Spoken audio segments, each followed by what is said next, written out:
नमस्कार मित्रांनो.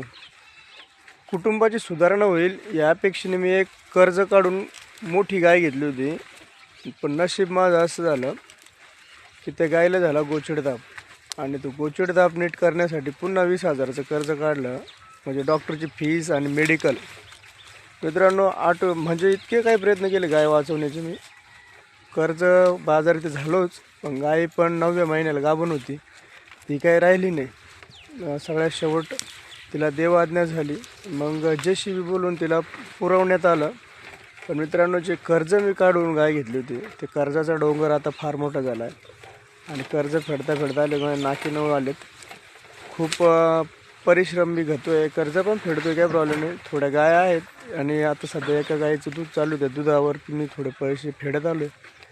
पण जे मेडिकलचे होते आणि इतर पैसे होते मित्रांनो, खूप म्हणजे सर्वसाधारण कुटुंबातल्या माणसाला जर 80-82 हजार फेडायचे म्हटले ना, परिस्थिती खूप काही गोष्टी आपल्याला टाळावं लागतात. कधी काही वेळेस एक वेळेचा बाजारही करावा लागत नाही.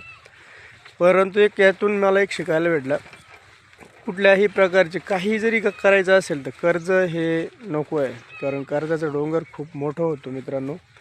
आणि वाटलं होतं, एक पाऊल मी टाकलं होतं कर्ज काढून पुढं प्रगती करण्याचं, पण त्यामुळं मी 2 पाऊल मागं आलो आहे मित्रांनो. प्रगती तर थांबलीच आहे, पण कर्जबाजारी पण झालो आहे फार मोठा. आता आहेत थोड्या गाया माझ्याकडं. आणखी एकदा परत मी जोमाने काम करतोच आहे. तसं पण शाळेत पण टीचिंगचं काम करतो.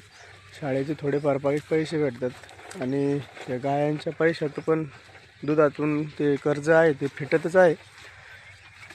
शेती बघा, शेती पण करतो मित्रांनो. काही नाही जीवनात, जे आईवडील आपल्याला सपोर्ट करतात त्यांच्या व्यतिरिक्त दुसरं तिसरं कोणी सपोर्ट करू शकत नाही. हे माझ्या फिलिंग्स आहेत. म्हणजे मी काय सांगतो आहे, कर्ज काढून कुठली गोष्ट करू नका. आता करत असेल तर मग डेअरीच्या मार्फत किंवा मग तुमच्या वैयक्तिक थोडेफार पैसे तुमचे थोडे त्यांचे असं करा. पण पूर्णच पैसे घेऊन कुठलाही धंदा कर्जबाजारी होऊन करू नका. कारण हे सजीव आहेत आणि आपण आपली गॅरंटी घेऊ शकत नाही, तशी त्यांची पण गॅरंटी आपण घेऊ शकत नाही. कारण सजीवाला काही पण होऊ शकतं. आणि सध्या बघा, बिबट्याची भीती भरपूर आहे. त्यातल्या त्यात रेप, मर्डर या बऱ्याच गोष्टी होत आहेत. म्हणजे कुठलीही गोष्ट एका जागेवर राहिली नाही आहे. खूप परिस्थिती वाईट आहे आणि अशा वाईट परिस्थितीत कोणाचं 1 रुपयाचं घेणं देणं नाही आहे. ज्याच्याकडून आपण कर्ज घेतो त्याला होते ते पैसे आणि कर्जाचं व्याज हे पाहिजे असतं. मग आपण कुठल्या परिस्थितीत आहोत, काय करतो आहे याच्याशी त्यांना काही घेणं देणं नसतं. मित्रांनो, सावध होणे फार गरजेचं. कारण आपलं कुटुंब आणि आपण सध्याच्या काळात हेच आहे. कोरोनापासून माणसामध्ये थोडंही हृदय राहिलेलं नाही आहे.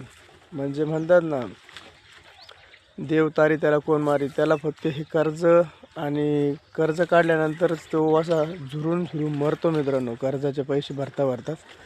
म्हणून सांगतोय, कुठल्याही प्रकारचं कर्ज घेऊ नका. पुन्हा सांगतोय, प्रगती करा स्वतःच्या कष्टाने, पैशाने किंवा इतर काही गोष्टी असतात. प्रगती करा. आणि शेतकरी मित्रांनो, आपण उत्पन्न बऱ्याच प्रकारचे घेतो आहे, परंतु खूप गोष्टी अशा आहेत की उत्पन्नात पण आपल्याला पैसे मिळत नाही पाहिजे तसे. आणि यावर्षी झालेल्या पावसामुळे झालेले हाल, माझ्या फिलिंग्स होत्या, मी तुमच्यापर्यंत शेअर केल्या. बघा तुम्हाला काय वाटतं ते. परंतु कर्ज काढून कुठली गाय वगैरे घेऊ नका. माझी आत्ताच म्हणजे जे मी कर्ज काढून गाय घेतली ती एक्सपायर झाली आहे. आता तिचे पैसे फेडणं मला फार गरजेचं आहे. कारण आपण घेतले म्हणजे ते द्यावंच लागणार ना. ते काही कोणाला चुकणार आहेत का? चला मित्रांनो, काळजी घ्या. आणि मला तरी वाटतं तुम्ही सर्वजण खुशाल आहात. आणि फेसबुक, यूट्यूबवर तुम्ही बघताय व्हिडिओ, पण एक शेतकरी दुसऱ्या शेतकऱ्याला मदत करत नाही हो. काय भानगड काही समजत नाही. आपल्याकडे हेच पद्धत आहे का अशी? एकमेकांना तुम्ही मला मदत करा, मी तुम्हाला मदत करेल. फेसबुक याच्यानंतर यूट्यूबला एकमेकांना सहकार्य करा. अवघे धरू सुपंतन, पुढे जात राहू. चला मित्रांनो, बाय बाय, टेक केअर.